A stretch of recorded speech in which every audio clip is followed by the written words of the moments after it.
Hello and welcome to the Third Sector podcast. I'm Emily Burt. And I'm Lucinda Rouse. Each week we bring you half an hour of discussion and debate about the important goings-on in the charity world. This week we're joined by Paul Streets, the outgoing Chief Executive of the Lloyds Bank Foundation. And later in Charity Changed My Life, we'll hear how the Harbour Project in Swindon has changed one person's life for the better. But let's get straight into our main interview this week. Paul Streets has been the Chief Executive of the Lloyds Bank Foundation for England and Wales for 11 years, and he is retiring next month after more than 3 decades of work in the charity sector. Paul has also been a regular columnist for Third Sector since 2016, where he's championed small charities and banged the drum for system change in the sector. Paul, it is so nice to have you with us today. Thanks, Emily. So, a huge part of what you do at Lloyds Bank Foundation is celebrate and champion small charities. Can you start by just telling us why is it that these organisations are so good at what they do? What makes them unique? Yeah, I mean, my journey in this role has been like a road to Damascus, because when I first arrived, I worked largely with large organisations. I had some sense of what small organisations do. But when you visit, you find they're quite extraordinary. And they're quite extraordinary because they connect with local people on local issues in a way that somebody from outside of the area or a larger organisation simply can't. And they often do that because they're staffed by, they're volunteered by people who have experienced the issue they're trying to address, homelessness, refugees, people who experienced alcohol and drug problems. So they've got that lived experience. And I think because of that, they can establish trust. And fundamentally, so we're working in the social justice sector, they can establish trust with people who are not trusted by or trusting of society. Because society in some way has sanctioned them. It's put them on, it's taken away their benefits, it may have taken away their children. It's not supported them. So they want a local organisation they can identify with. And I think small local charities are so able to do that on some of the most difficult issues in society that larger organisations would really struggle to deal with. Absolutely. And they're very personal, very tailored in their approaches. And this really shines through in all the columns you've written for us. You also recently delivered a lecture at Bayes Business School. And in that, you made an analogy where you said these organisations were like cockroaches. Can you expand on that a little bit? Like, what is it? Is it just that tenacity, that unwillingness to die? We saw that. We did a piece of work a few years ago called The Value of Small. And we looked at the value of small in local areas. And then we repeated that in the value of small in a big crisis to look at how they responded to COVID. And fundamentally, they're survivors. They're incredibly resilient. So you could see organisations, an organisation I visited earlier this year is called High Level Trust. It's an alcohol charity in Rochdale, pretty poor area. It's gone from an organisation that had 2 people to start with, 25 people when it had high contracts, now split down to 12. But it's continued to support people with drug and alcohol problems in Rochdale through thick and thin in a way that a national organisation or a contractor would have left the area. They've stayed there, they've stuck around. So the cockroach analogy is actually a term of respect and endearment because these are organisations that stick with it. They don't go away through thick and thin, and they continue to support people through thick and thin. And there has been a considerable amount of thick and thin over the past decade or so since you first joined the Lloyds Bank Foundation. How have things changed, in your opinion, for small charities over the past decade? It's a good question, Lucinda, and I think, fundamentally it's got tougher, and it's got tougher for 2 big reasons. One is demand has gone through the roof. We've seen now really 15 years of austerity compounded by COVID. So demand has gone through the roof. At the same time, it was particularly local authorities have been smashed to pieces by central government in terms of their funding. And actually, a lot of local authorities would have had positive relationships with local charities and would have supported them in different kinds of ways. And we saw that through COVID. So we've seen local authorities that actually, whether they're left or right, frankly, want to support local organisations, but often simply can't because they don't have money to fix the roads, let alone support local organisations. So demand has risen, income is down. And at the same time, I think it's partly made worse by COVID because as funders, many funders responded to COVID by being way more flexible. Local authorities did the same. And suddenly, the screws are tightened again post-COVID. They haven't continued to support charities in the way that they did. So you've got charities who thought there was some light at the end of the tunnel, maybe there's a different way to work. And they found actually we're back to square one, except with less money and more demand. So it's a huge issue actually, and we're seeing that play out, particularly, as you know, at the foundation, where we provide a lot of organisation development support. And we work with a number of organisations to provide, if you like, mental health and psychological support to leaders. And we're seeing that play out in severe levels of stress in people who are leading organisations, having to face the ends of contracts that mean they put their staff on notice, then suddenly, hey presto, a grant arrives, a contract arrives, they continue. So that continual up and down. And it goes back to this resilience point. They're resilient, they stick through, but the cost is enormous. And mental health support to leaders is one way that the Lloyds Bank Foundation has responded to this roller coaster that charities find themselves on.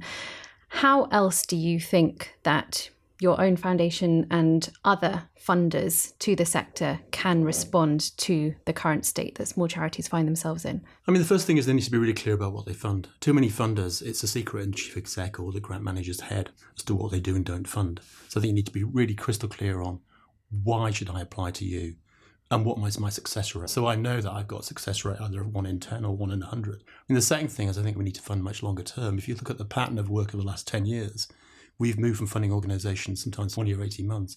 We now, as a rule, fund people for 3 years and we fund unrestricted. Our fundamental belief is that organisations know better than us what they're doing to support local people, and therefore we should fund them unrestricted. I think the third thing that I think funders need to do and are not doing enough of is speak out. In the end, I've used the icing and marzipan analogy, where we are the icing and marzipan on what is usually a local authority or contracting cake. And if that is disappearing, that's a problem for us just as much as it is for these local organisations. And organisations like us need to speak out, truth to power, to talk to local government, to talk to central government. So if you want these organisations to exist, you have to do your bit. We can't carry it alone. And I think alongside that, we need to fund advocacy in these organisations themselves, because I've compared them. We talked about cockroaches. I'd also compare the kind of Noah's Ark, where some of them provide a degree of support in a sea of desperation, often for people facing really severe problems.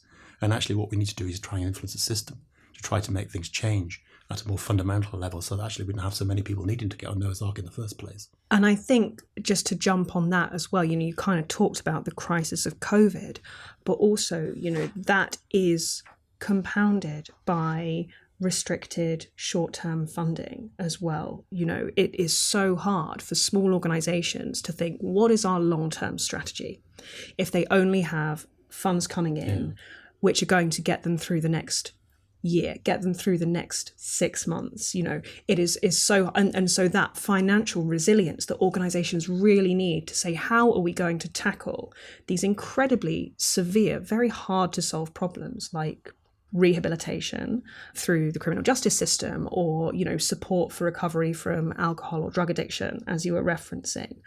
It is so hard to make that long-term picture when you feel like you only have enough in the bank which will get you through the next 8 months. And of course, we know that the pandemic was a real drain on reserves as well. So that is really lacking. And I think the points that you were making there about that unrestricted long-term funding of things like resilience is just so, so important.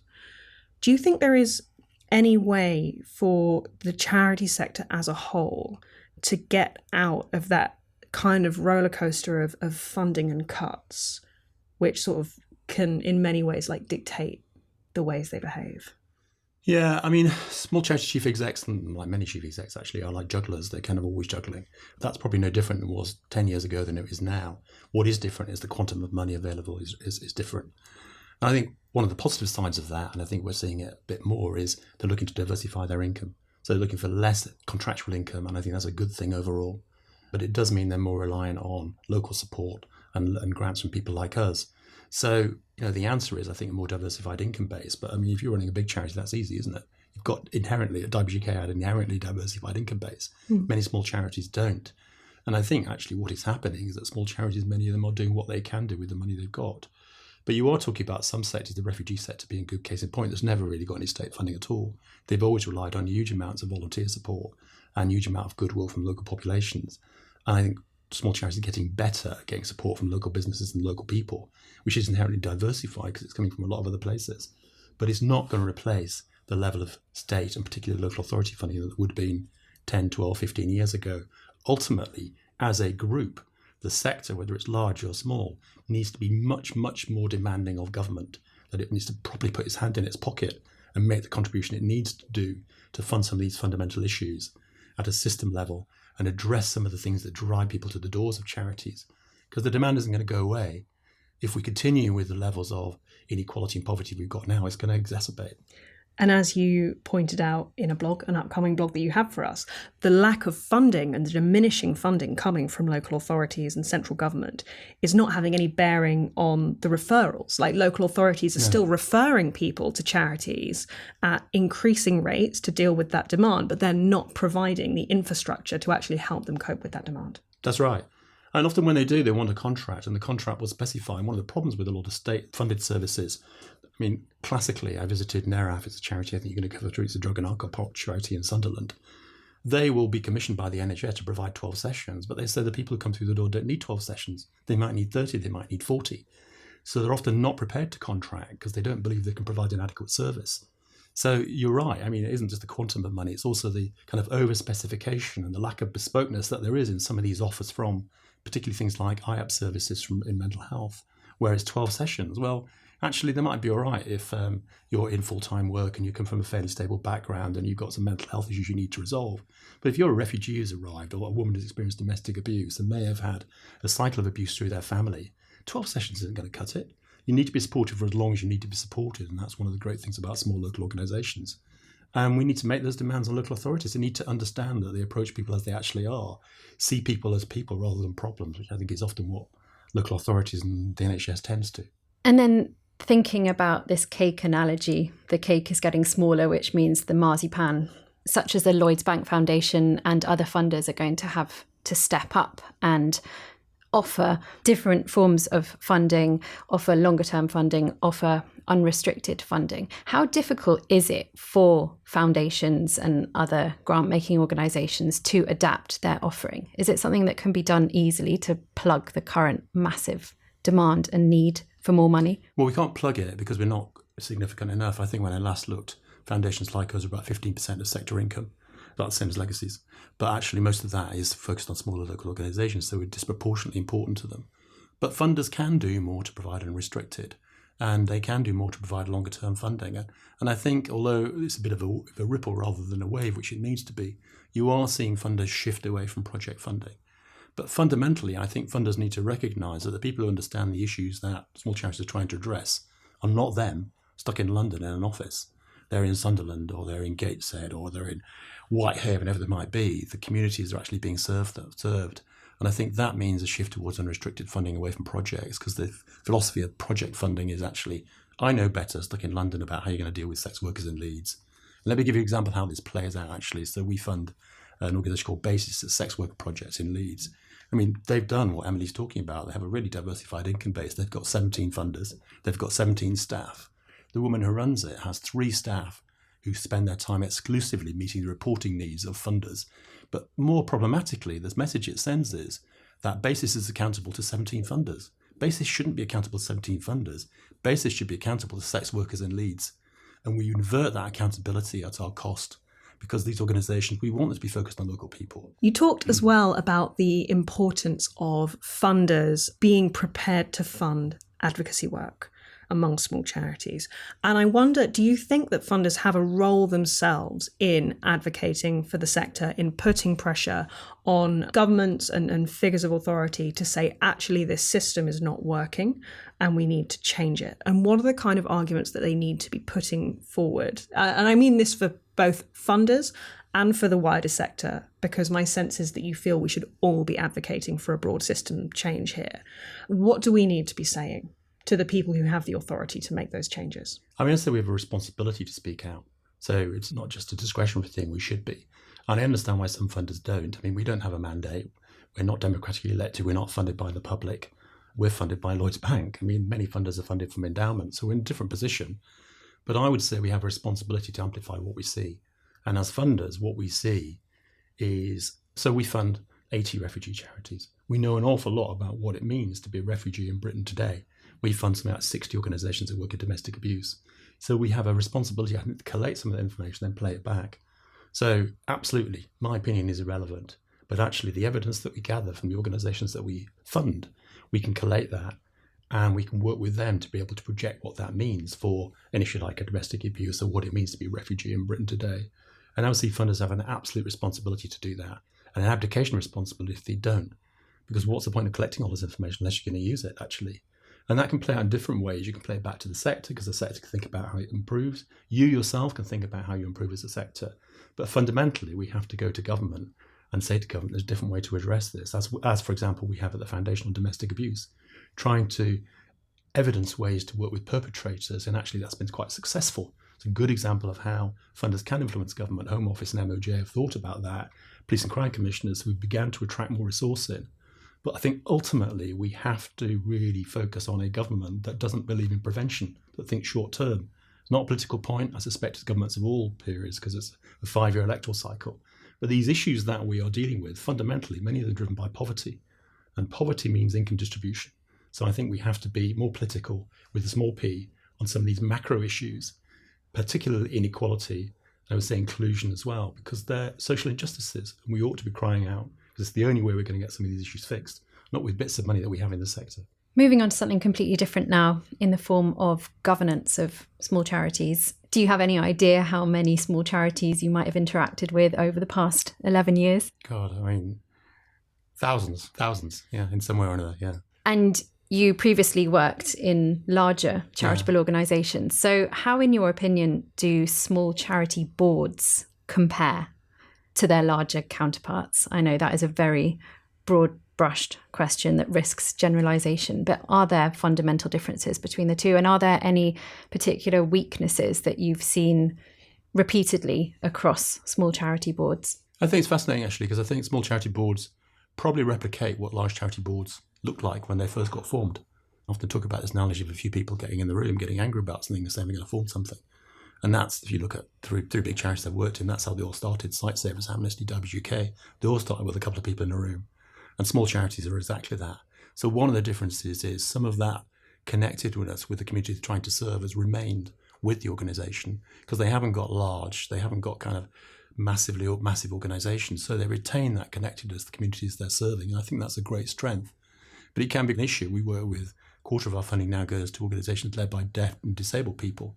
And we had a requirement for 75% of the board to be made up of people who are deaf or disabled. Actually, what you find is that often they can't attend the board because they're not well, or they don't have the kind of corporate experience. So it's got a set of dilemmas. So they're different, I think, small charity boards. But I would not say they're weaker.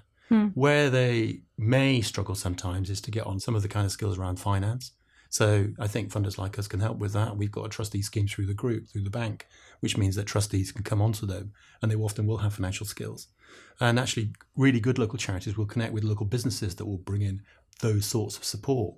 So actually, I think there are poor governance boards in big charities and there are poor governance boards in small charities. But actually, I would say the numbers are proportionately no more in small charities than they are in large charities. And I see some quite extraordinary trusteeship. Because a trustee in a classic, I went to a refugee charity a few years ago, I think it was in North London. The treasurer was there doing the books. As I was leaving, he was out filling the bins. That's what it's like being a trustee in a small charity. You do everything. You are absolutely everything, and that gives you a connectedness that actually I don't think large charities often have. And so, out of these thousands of small charities that you've visited and worked with, could you tell us about a couple of recent visits that you've done? Yeah, I try and visit about once a month. I get out somewhere, and I did what I call an M4 trip. So I went from Swindon to Bristol to Newport in South Wales, and it'd be interesting to juxtaposition Swindon, where I visited the Harbour Project, which works with refugees in the community, with the Yemeni Community Association in Newport, in the poorest part of Newport. The Harbour Project deals with, I think it's about 130 countries with refugees coming through the door. They have about 500 refugees. They started in 2000 with Kosovan refugees. They're deeply connected they have a lot of volunteers, and they're right in the heart of Swindon. And they got a lot of support from local people. One of the fascinating things about that is, in spite of the toxic narrative around refugees we have from the government at the moment, the chief exec there, Claire, was telling me that every time there's a story in the press about refugees which is negative, their support levels go up. So I think there's a difference between what the government people think about refugees and what local people do. But ultimately, they're now dealing with a sea of people who the Home Office is trying to process. That means they've got 50 homeless refugees in Swindon, and they're giving people tents. And she's almost weeping at having people tents and sleeping bags because they've got this glut of people now who have 28 days to find accommodation and can't find it in Swindon. So if you go a few miles down the road to Newport, you find the Yemeni Community Association, which is fascinating. It's in Peel. It's the poorest part of Newport. And Yemenis arrived in that part of South Wales because they were merchant seamen, and they brought their families, and they're completely integrated. And the Yemeni Community Association works in, as I say, Peel, big drug problem in that area. The local community association recognised that and have established a community centre where they do a lot of football to engage men and women, girls and boys in football as a means of taking their eye off, if you like, drugs and alcohol. And they're completely integrated with the Welsh community. They do a Welsh Yemeni celebration every year. It's extraordinary. And this is what we should be doing with refugees. We should be welcoming them because of the wealth they bring, what they bring to our country, which we just have completely lost the plot on. But in the middle of there, you see the Southmead Project, very different again. The Southmead Project is based in one of the poorer parts of Bristol, grotty old shop front, a little office at the top of it, very classic small charity kind of thing. Well, where the hell am I? And they deal with people who have been historically sexually abused. And again, they're another case of where people would get 12 sessions of support from the NHS if they get anything at all. And if you were sexually abused 30 years ago, 12 years of support is not going to cut it. So they'll support people for as long as they want. And they'll work with people for up to 30 sessions. It's quite extraordinary what they do. And it's a tragedy for me when we're going back to influencing government. Here's a bunch of people who, through no fault of their own, have been sexually abused. There is virtually no support from them. We should be shouting to the rooftops to say to the NHS, look, these people should be priorities. We have to have NHS mental health services that can support people who were abused as children and are trying to relive that 20 or 30 years later. And you've got charities like the Southmead Project picking up the pieces of our failure to provide proper services and support for these people who are victimless, who are blameless in why they're there. So those are 3 charities that you've visited recently, but across the past 10, 11 years, do you have any favourite small charity anecdotes? I mean, there's so many. There's lots of poignant ones, actually. I went to a charity called Leicester Cares, which deals with ex-offenders, and I met this guy who's about 50, and he'd got a job for the first time. And I talked to him and said, what's made a difference to your life? And he says, I've been in that prison 35 years, and Leicester Cares has supported me. And because Leicester Cares does such a brilliant job in connecting with local businesses, he now drives a van for a local business for somebody who's on their board. And I said, well, what difference has he made? And he said, I can buy Christmas presents for my grandchildren. I thought, wow, Or Helping Hands in South London that work with homeless people. And I went in, they were massaging people. I thought, this is going to look great at the Daily Mail, isn't it? They're massaging homeless people. What's this about? And they said to me, and here's the insight you draw. We massage people because homeless men are only ever touched violently. Therapy, it's a form of therapy for them. So that anecdote, but there are some funny ones too. I went to, I mentioned Neraf again, and they were talking in Sunderland, and the drug and alcohol charity. They were talking about the fact that they have a really close relationship with accident emergency because they get a lot of people who have drug and alcohol problems who come through accident emergency. And so the accident emergency where people don't turn up because they think they may have killed themselves will ring Neraf and say, how are they? So one of them rang and said, let's call her Mary. He said, we haven't seen Mary for a long time. We're really concerned. They rang Neraf. Have you seen her? And the chief exec says, yeah, she's doing the photocopying because they've employed her. So, these so they don't see Mary as a problem. They see Mary as an asset, and what they recognise is Mary needs some structure. So they've given her a job as a volunteer a couple of days a week, and she's now being paid by the organisation. So, there are lots of really heartwarming stories about how charities just see people in a really different way, and that means the way they respond is so extraordinary. I mean, they're full of these stories, actually, and some of them are very insightful in the way these things affect all of us, and one of them is domestic abuse. I hadn't really realised the scale of domestic abuse in Britain when I took this role. I went to a group of senior people in the bank, actually, to talk about our work with domestic abuse, and I asked a woman in the room to say, well, I'd like you to read this statement because this woman has experienced domestic abuse to a group of your peers because it will be much better coming from you than from me as a man. And she burst into tears and she said to me, I can't do this because my sister's been abused. And I think it's very grounding for me. These issues that we push into corners and we assume they affect other people, they affect us all. We just don't talk about them. And I think that sort of the humility of recognising that small organisations, mental health, people who are sexually abused don't talk about it, women who've experienced domestic abuse and men who've been abused and don't talk about it. We all experience these things in our families somewhere. We just don't talk about it. I think that's part of the problem. So just with those few examples that you have flagged clearly demonstrates how vital small charities are in their local communities and also to answer and try to solve some of these huge problems that are across society in this country and, of course, also outside of it. And it's also a very difficult time. And I just wondered if you had any thoughts. You've mentioned the role that funders can have in terms of better supporting smaller charities. But I'm wondering if, in terms of collective action, perhaps at the infrastructure level or a coalition of organisations like these small charities, can anything be done at this sort of big collective level to bolster small charities and their prospects? I think there is. I mean, in the lecture at Bayes, I talk quite a lot about the big issue, I think, across the UK and most Western economies will be, we're talking about a period where money is going to be very tight.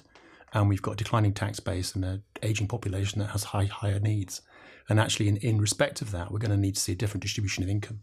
And I think fundamentally, charities need to be into making the argument for a better redistribution, because it's the only way we're going to deal with inequality. It's the only way we deal with inclusion. And it's frankly the only way we deal with climate change. And these, I think, are the three big macro issues that all charities coalesce against. Those are big issues, whether you're Cancer Research UK and you're looking at the poor outcomes. Why does somebody at Bunhill Row, where I was doing the lecture, I talked about somebody in Blackpool, 258 miles up the road, dying 14 years younger. That's a massive issue around inequality. That's as important for Cancer Research UK as it is for the charities supporting homeless people in Blackpool. I think we have to get off the fence and be much more political with a small p around some of these big issues, because they're not about government of left or right. They're about the priorities for the country. And in one of my columns, I said, we need to understand, do we want to live in a country that has compassion, that cares about these things? Are we prepared to live in a country where there are casualties? And there are so many casualties now, and they're on our watch.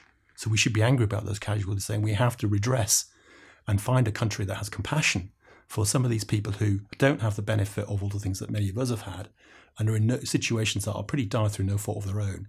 And that's a society with a different set of values. And we have to argue for that as a sector, because it's important for every charity and as important for the long-term issues like inequality, inclusion and climate change as it is for a small charity in Sunderland or a large charity in London. These are the important issues. So as a small charity leader listening to this and thinking, yes, I want to join this fight, I want to be doing more to advocate for change, how? Well, it's a good question. And I think one of the things I always do when I go out and talk to small charities, I'm mostly listening to them, but also one of the things I often say to them, have you thought about what you're doing around advocacy? And actually most of them are, but they talk about influencing. So I'm just talk to the local authority chief exec. I mean, they are doing advocacy. But one of the things they need to do is to work together more effectively. And at the foundation, we've just set up recently a local collaborations program, which is funding collaborations with small organisations to work on an issue together. Because in the same way that I talk about inequality across the country, you do the same in a particular area. So actually, small charities working together around homelessness and refugees and alcohol and drugs and mental health and some of the issues that we fund, coming together could be really important influences. And one of my other careers was as a civil servant.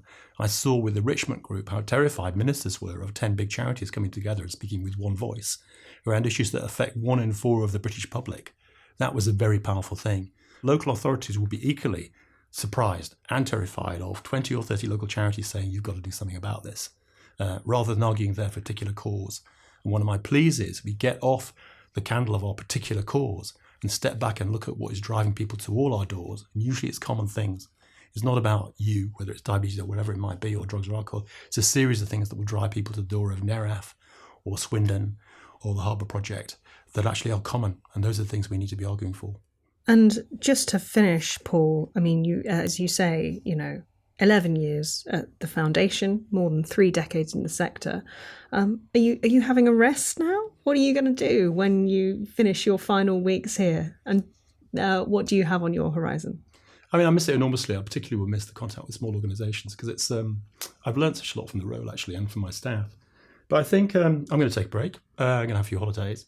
But I think, you get to a point in your career, frankly, where white men like me with a lot of privilege, which I've had, need to step aside. And I think particularly larger organisations increasingly need to be led by people who are from the communities that we're trying to reach too. So there's nothing about stepping aside. But I think one of the things we can do is be allies. And one of the things I would like to do, I mean, as you mentioned, Emily, I did the lecture at Bays, which is on the website. People want to see it last week. I see one of my responsibilities to support the next generation. So I'll be a mentor with Akiva. I've continued to say I'll do that. I'll do some teaching at Bays. And I may do some other stuff that's about putting it back for as long as I have currency. Because people have said you've got big shoes to fill, but yes, that might be true. People will be replacing me, but big shoes occupy a lot of space. And there's something about leaving those shoes for somebody else and other people who will be different than me, advocating for some of these issues, probably more effective than I have, I hope. Well, Paul, it's been a pleasure to have you on the podcast. It's been such a pleasure to edit your columns for Third Sector for the 5 years I've been doing it and beyond. We're wishing you the very, very best of luck with your next steps. Thank you very much indeed. Now we move on to Charity Changed My Life, in which we bring you the stories of people whose lives have been transformed for the better thanks to the work of charities. And this week's submission is a nice follow-on to our interview with Paul, because the charity featured is the Harbour Project, which he spoke about in Swindon. Now, I visited the charity in 2022, shortly before I joined Third Sector, and was working on the Story Trails project. I spoke to Haixia, who at the time was stuck in limbo in Swindon, awaiting the outcome of her asylum application.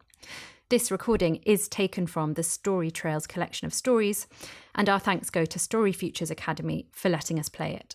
Harbour Project is about supporting asylum seekers and refugees. First, I arrived at Swindon, I just feel like everything is new to me, and then I don't know what to do next. However, Harbour helped me. It's more about family support, so that means a lot to me. I just feel so warm about this. They says, I'm not Home Office or the police. I'm just here to support you. We feel very safe about Harbour. Every Tuesday and Thursday we have cafe here, and people are welcome to come here to have a nice chat or have a barber and have ping pong or playing some games. We just feel, we are welcomed, and then we have found something to do daily because I'm not allowed to work, and then I'm allowed to volunteer here. It's like working experience. So that means more chance for us to step in the life in Swindon.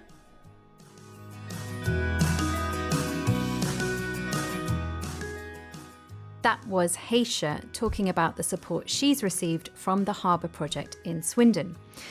And if you'd like your organisation to be featured in Charity Change My Life, as ever, we would love to hear from you. All it takes is a short voice message from someone who has benefited from your services. You can find details of how to get in touch in the show notes to this episode. That's it for this week. Next week's episode will include a trip to talk to some charities at the Chelsea Flower Show, so please do join us for that. But for now, thank you to our guest Paul Streets and our producer Nav Powell.